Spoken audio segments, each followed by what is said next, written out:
Halo semuanya, selamat datang di channel Auto Driver. Subaru Outback akhirnya hadir secara resmi di Indonesia. Mobil ini di-launching di Gias tanggal 10 Agustus 2023 dan ini menandai kembalinya Outback ke Indonesia. Ini adalah wagon yang spesial karena dia bukan sekedar wagon, tapi dia adalah crossover wagon, bahkan ground clearance-nya itu bisa bersaing dengan SUV. Dan di video kali ini saya akan ceritakan tentang detail mobil ini, apa saja speknya, bagaimana eksteriornya, dan bagaimana interiornya.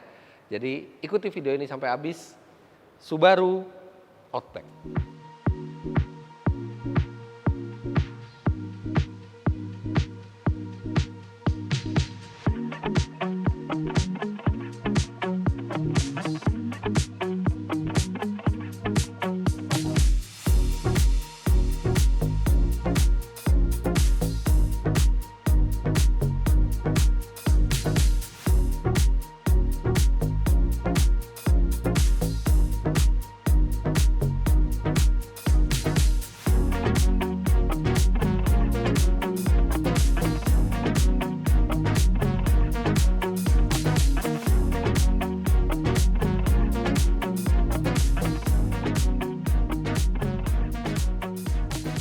Sekarang saya akan perkenalkan sedikit tentang apa sih konsep dari Subaru Outback itu. Mobil ini sangat populer di Amerika Serikat dan New Zealand.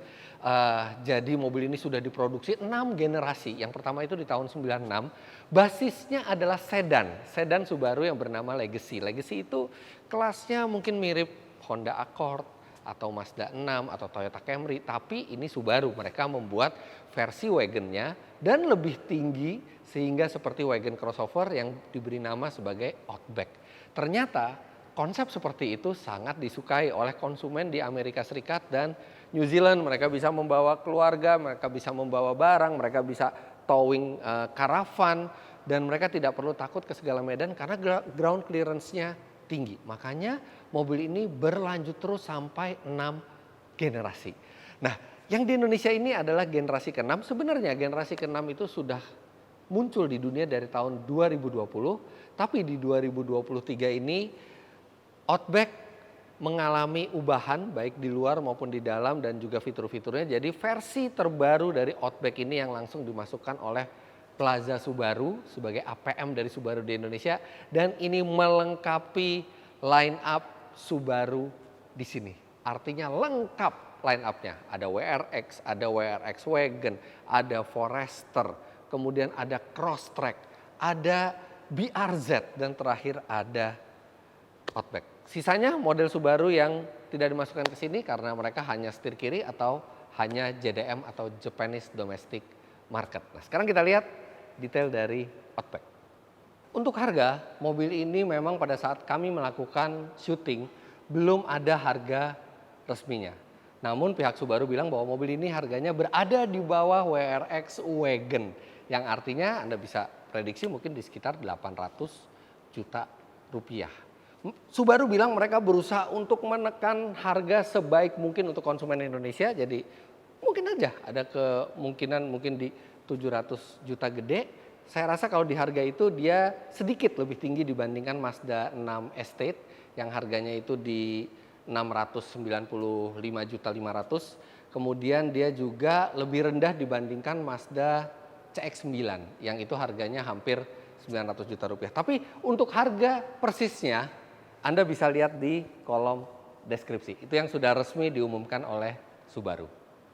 Dari samping Anda bisa lihat bahwa yes, ini sebenarnya lebih dekat ke wagon ketimbang sebuah SUV. Tapi kalau Anda perhatikan ground clearance-nya, mobil ini tinggi. Jadi kemampuan keluar aspalnya itu mirip dengan SUV. Bahkan ini ground clearance-nya 220 mm. Tidak ada wagon lain di Indonesia yang memiliki ground clearance sampai 220 mm.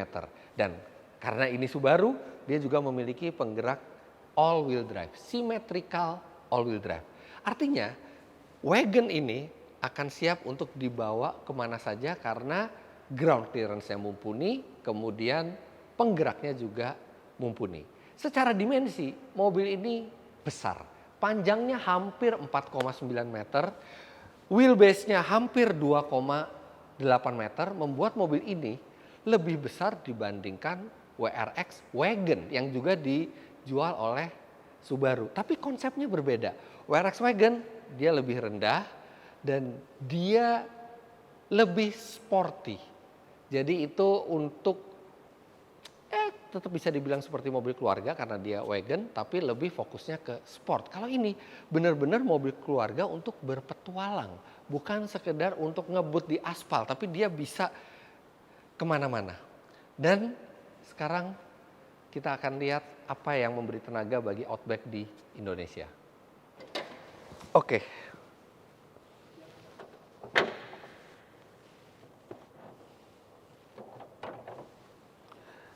Nah, mesin yang digunakan oleh Subaru Outback di Indonesia ini berkode FB25H4. Dan itu adalah mesin 2500 cc, 4 silinder boxer yang menghasilkan tenaga 188 PS dan torsi 245 Nm. Artinya tenaga itu ya setara dengan sedan wagon yang ada di Indonesia, misalnya Mazda 6 Estate. Tapi dibandingkan Mazda 6 Estate, mobil ini lebih tinggi dan mobil ini memiliki penggerak all-wheel drive. Jadi bahkan mobil ini juga bisa disandingkan dengan Mazda CX-9 yang itu sebenarnya pure SUV. Mobil ini sebenarnya berada di tengah-tengahnya, makanya membuat posisinya itu unik. Dan itu akan membawa keuntungan pada saat kita duduk di dalamnya yang nanti akan saya jelaskan pada saat masuk. Nah, mesin tersebut menyalurkan tenaganya ke 4 roda lewat sistem symmetrical all-wheel drive dari Subaru melalui transmisi CVT. Nah, transmisi CVT-nya apakah yang SPT seperti yang ada di Subaru WRX Wagon? Belum. Di sini CVT-nya bukan yang SPT. SPT itu dia perpindahan giginya dan simulasi perpindahan giginya itu sangat cepat. Yang ini masih yang normal karena mobil ini berbeda dengan WRX Wagon, bukan ditujukan untuk performa di trek tapi lebih untuk kenyamanan, kehalusan, dan untuk masalah CVT Subaru tidak perlu diragukan lagi pengalamannya karena Subaru adalah salah satu pabrikan yang paling pertama memproduksi dan menjual mobil menggunakan CVT. Kalau nggak salah di tahun 70-an Subaru Justy itu sudah menggunakan CVT, jadi sudah sekitar 50 tahun pengalaman mereka membuat transmisi tersebut. Hanya ada satu jenis transmisi, hanya ada satu jenis mesin, dan hanya ada satu jenis trim di Indonesia. Ini kalau di luar negeri trim ini namanya trim touring. Jadi di bawahnya trim touring itu ada yang namanya trim field, kemudian ada yang lebih ekstrim lagi untuk off-road itu namanya trim wilderness. Tapi yang di Indonesia ini masuk ke trim touring yang dia bukan varian yang basic, tapi bukan yang terlalu ekstrim juga untuk off-road. Nah, kita bisa lihat untuk varian trim touring ini ada chrome di beberapa bagian bodi. Yang chrome ini sejatinya ditujukan untuk membuat mobil terlihat elegan, walaupun kalau saya lihat mobil ini maco ya, dan rasanya lebih keren kalau misalnya ini bukan chrome. Tapi ya itu tidak bisa dipilih karena kalau kita tidak mau chrome itu di varian yang trim yang field. Tapi kalau itu dimasukkan ke sini itu basic sekali. Toh ini nggak masalah karena color correction. Kalau misalnya Anda nggak suka dengan chrome, sekarang dengan mudahnya color correction itu dilakukan.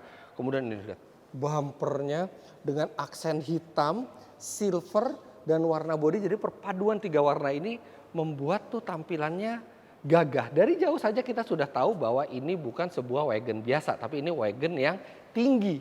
Ini kita lihat over fendernya. Ini bahkan di bawah ini panel hitamnya juga besar dan bangga sekali Outback. Dan satu yang paling keren dari mobil ini adalah roof railnya. Ini roof railnya kokoh sekali. Dia bisa sampai 120 kg daya angkutnya. Dan yang menarik, ini bisa dengan mudah dilepas, sangat mudah melepasnya. Dan ini bisa diganti konfigurasinya jadi melintang. Jadi Anda bisa lebih fleksibel tergantung roof box yang Anda gunakan seperti apa. Dan kalau melintang seperti ini, dia juga daya angkutnya masih bisa 60 kg. Yang mana itu sangat banyak untuk ukuran beban di atas. Tapi Subaru nggak perlu takut mobilnya tinggi, karena berbeda dengan pabrikan-pabrikan lain seperti saya bilang, Subaru menggunakan mesin boxer. Dan salah satu keuntungan mesin boxer itu adalah center of gravity-nya yang sangat rendah. Jadi saya belum pernah nyetir mobil ini, tapi saya yakin walaupun dia tinggi, tapi kestabilannya akan lebih baik dibandingkan SUV yang memiliki ground clearance setara dengan mobil ini. Tapi nanti mobil ini akan ada unit testnya, jadi mungkin nanti setelah pameran Gias saya akan pinjam untuk tes lebih lama. Nah, sekarang kita lihat ke bagian belakang. Lampunya yang model seperti ini juga sudah bahasa desain terbaru dari Subaru.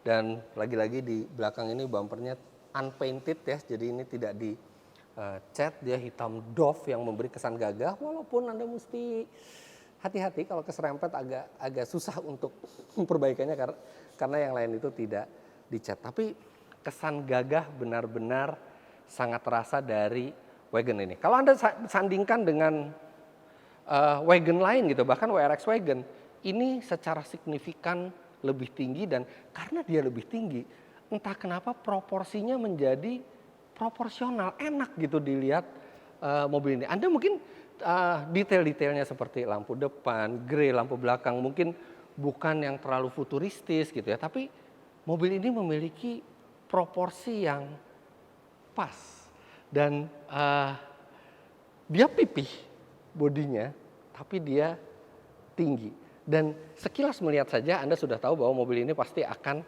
sangat fleksibel untuk dibawa ke berbagai macam lokasi, termasuk liburan keluarga.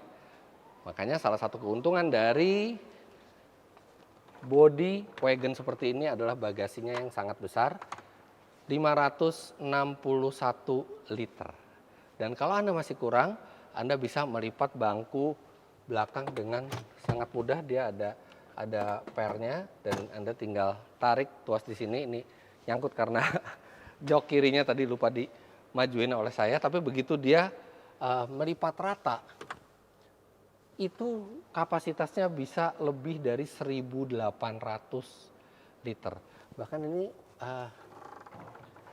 tray-nya ini bisa diposisikan di beragam posisi sesuai dengan keinginan kita. Bisa seperti ini, bisa seperti ini untuk full protection, atau kita bisa gulung seperti ini. Dan Subaru memang membuat mobil ini kelihatannya sudah memikirkan bahwa mobil ini akan dipakai berpetualang. Jadi di belakang sudah ada soket 12 volt, kemudian anchor buat mengikatkan tali ke barang ini juga sudah ada di berapa titik? 1, 2, 3, 4, 1, 2, 3, 4, 5, 6, 7, 8 titik untuk mengikat barangnya. Kemudian ada penyimpanan kecil di sebelah kanan, ada gantungan-gantungan kecil seperti ini. Jadi memang mereka sudah menyiapkan mobil ini untuk dibawa berpetualang. Di sini ada speaker dan di sini kelihatan menggunakan Harman Kardon. Jadi dia sudah menggunakan audio yang premium. Nanti kita akan lihat ke dalam. Dan satu lagi, mobil ini bisa dibuka bagasinya dengan cara hands free. Tapi kalau di mobil lain biasanya hands free itu ketika kita tendang bagian bawahnya, ini lebih mudah lagi. Nih saya akan pinjam kuncinya. Jadi ini kuncinya ada di saya akan kantongi. Misalnya saya bawa barang ya, saya tinggal mendekatkan tangan saya ke logo Subaru tanpa menyentuhnya. Jadi bawa barang gini aja, nah dia akan membuka. Masukin barang semua dan kita tinggal tutup. Tapi memang sistem seperti itu lebih mudah, namun ada kekurangannya sedikit. Kalau kita habis ngambil barang, nah kalau pakai kaki kan bisa diayun. Kalau ini ya Anda harus taruh barangnya dulu baru Anda pencet seperti ini.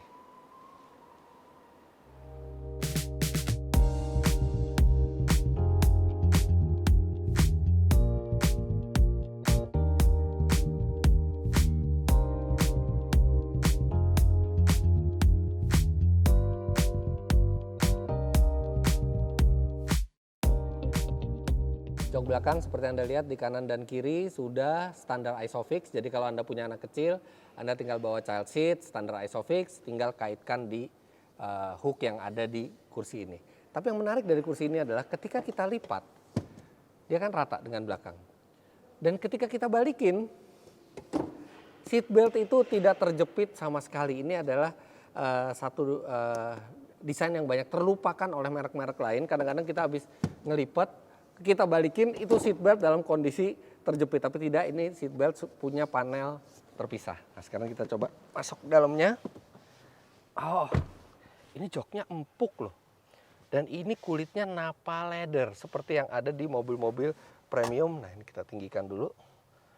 Ini posisi berkendara saya tingginya 177 cm dan ini legroomnya masih banyak sekali. Headroomnya juga masih sangat memadai. Kemudian ini joknya tinggi dan lantainya itu rendah. Jadi paha itu tersangga dengan baik.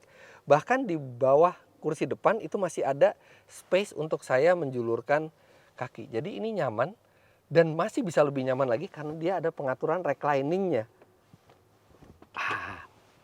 Wah, ini rebahnya proper sekali untuk perjalanan jauh, tidak akan melelahkan. Sandaran tangan tinggi ya, cuman agak terlalu tinggi sandaran tangannya karena dia lebih tinggi dibandingkan sandaran tangan yang kanan. Mungkin kalau lebih rendah sedikit lebih ergonomis, tapi anyway ini sandaran tangannya kokoh dan besar.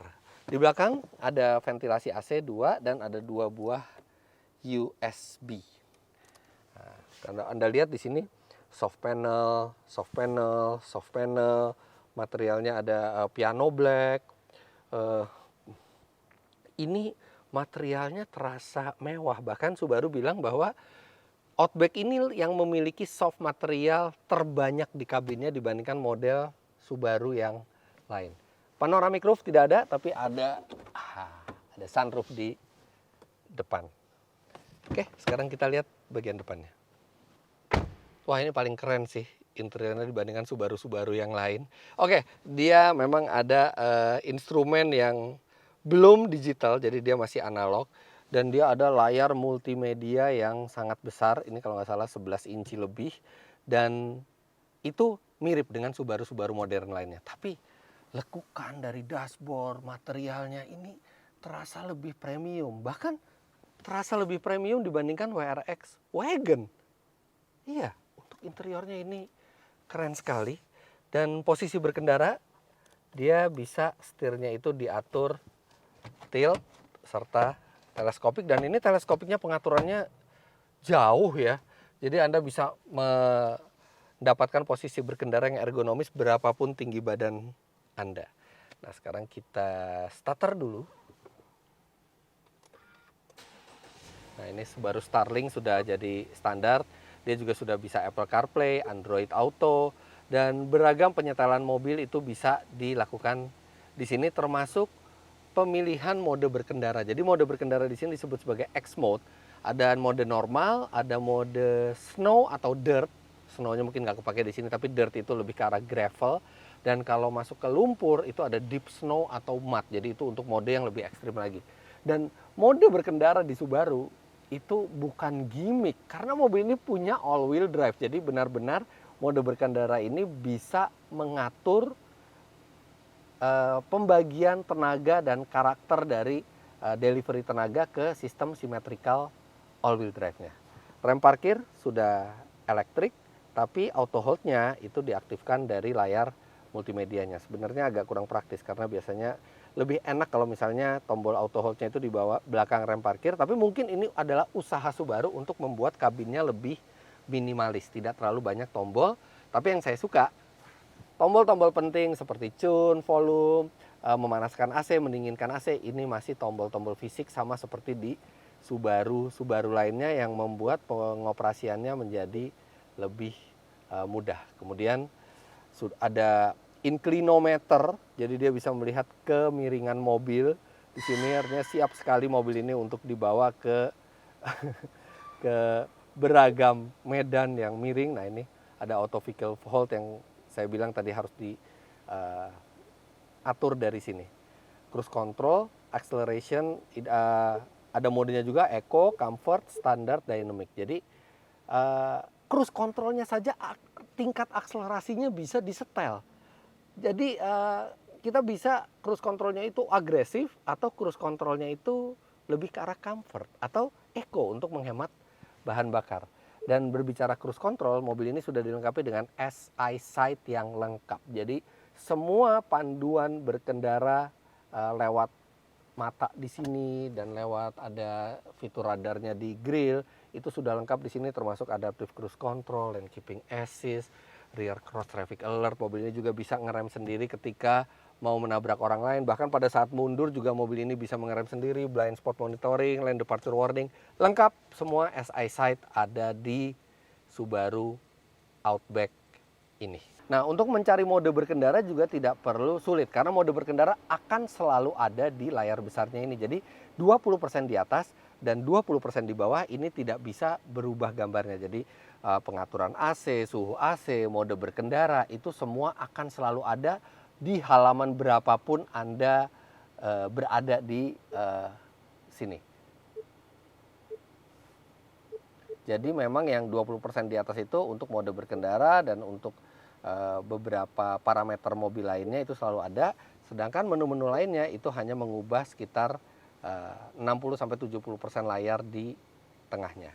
USB ada 2 di depan, USB-C dan USB-A. Jadi sudah future proof ya, ada USB-C-nya, ada AUX juga loh di sini. Oke, kita lihat lacinya nih ada 2 tingkat. Pertama yang kecil seperti ini, mungkin untuk kertas atau kartu.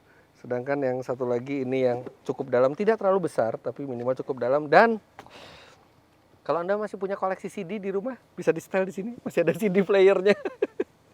Satu dari sedikit mobil yang masih memiliki CD player. Yang mana nice lah, kita rata-rata masih punya koleksi CD player dan koleksi CD dan itu bisa di setel di sini. Toh kalau kita mau musik digital juga dia sudah bisa Apple CarPlay dan Android Auto. Laci di sini ya ukurannya medium saja, nggak terlalu besar, tapi ada laci lagi di samping pintu dan ini ada cup holder 2, 1 di masing-masing pintu dan ada 2 di tengah. Kemudian nih Harman Kardonnya memakai 12 speaker, jadi pasti suaranya juga akan terdengar premium.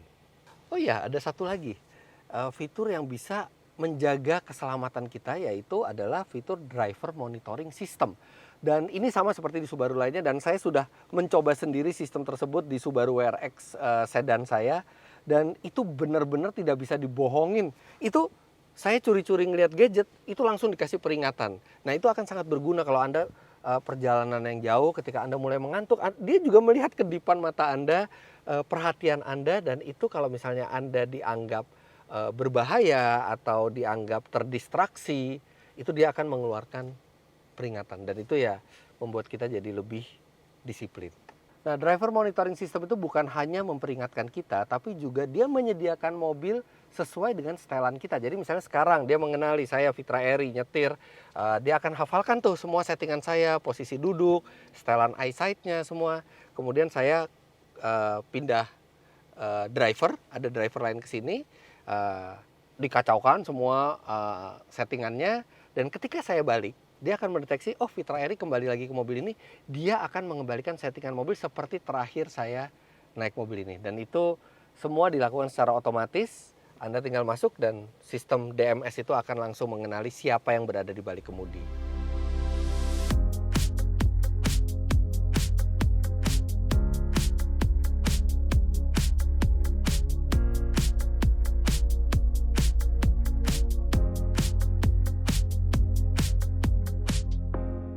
Bisa dibilang Subaru Outback ini adalah one of a kind. Tidak ada lagi saingannya yang benar-benar head to head dengan mobil ini. Dan rasanya senang sekali Subaru memasukkan mobil ini ke Indonesia. Artinya kita bisa memiliki mobil keluarga yang fleksibel ke segala medan dan dikendarainya lebih ke arah sedan ketimbang sebuah SUV. Nggak sabar rasanya nunggu mengetes mobil ini, tapi itu baru bisa kami lakukan setelah Gias pada saat mobil ini sudah tersedia unit tesnya. Tapi untuk first impression sekarang sekian dulu. Terima kasih banyak Anda sudah menyaksikan. Jangan lupa Anda klik like bila menyukai video ini, komentar di bawah, dan subscribe ke channel Auto Driver jika Anda belum. Main-main ke website kami di www.autodriver.com serta download aplikasi kami Auto Driver di Google Play Store. Terima kasih banyak Anda sudah menyaksikan. Sampai jumpa di video selanjutnya. Bye-bye.